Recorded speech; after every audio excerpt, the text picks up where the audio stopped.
Assalamualaikum warahmatullahi wabarakatuh. Selamat pagi anak-anak semuanya. Hari ini kita berjumpa kembali dalam mata pelajaran pendidikan lingkungan hidup. Ini adalah pertemuan pertama kita dalam belajar dari rumah melalui daring. Pada pertemuan pertama ini kita akan bahas pada bab 1, yaitu keanekaragaman flora khas dari Tulungagung.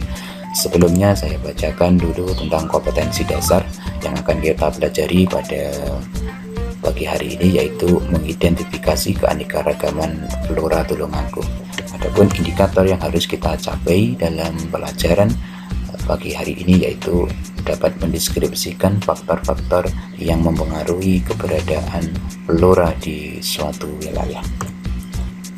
Silakan anak-anak untuk membuka buku Kalpatarunya halaman 1 sampai dengan halaman 4. Itu adalah yang akan kita pelajari, dibaca dan dipahami. Sedikit saya jelaskan di sini tentang flora khas Tulungagung. Flora itu adalah tumbuh-tumbuhan yang biasanya hidup di sekitar kita, yang tentunya banyak manfaatnya.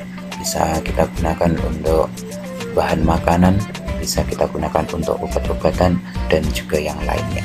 Kenapa dikatakan khas? Karena tumbuhan tersebut hanya tumbuh di daerah tertentu dan tidak dapat tumbuh di daerah lain.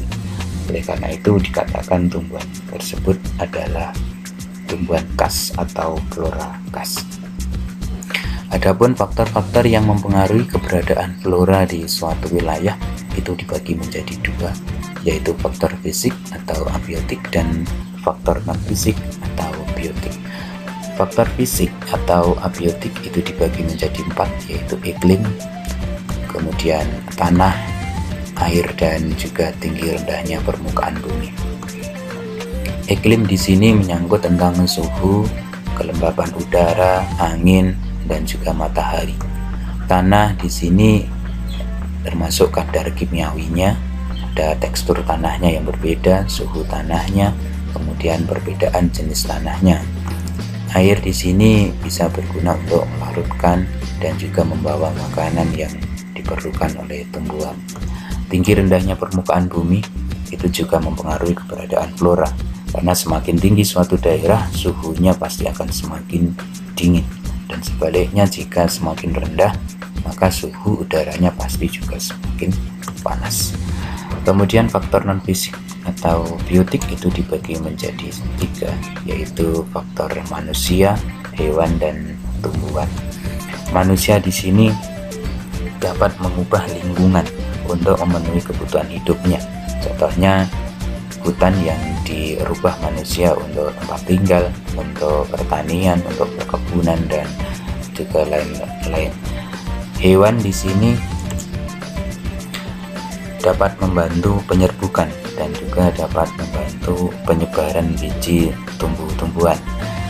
Dan tumbuhan itu berperan untuk menyuburkan tanah. Demikian tentang faktor-faktor yang mempengaruhi keberadaan flora di suatu wilayah.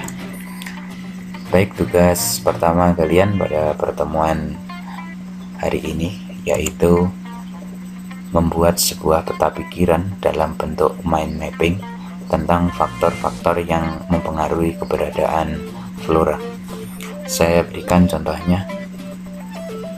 Ini adalah contoh mind mapping.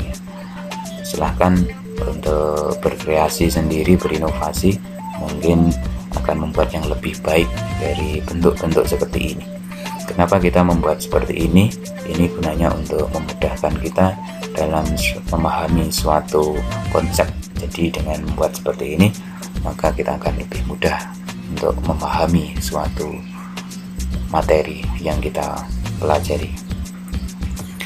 Baik, demikian pertemuan pada hari ini. Saya akhiri. Assalamualaikum warahmatullahi wabarakatuh.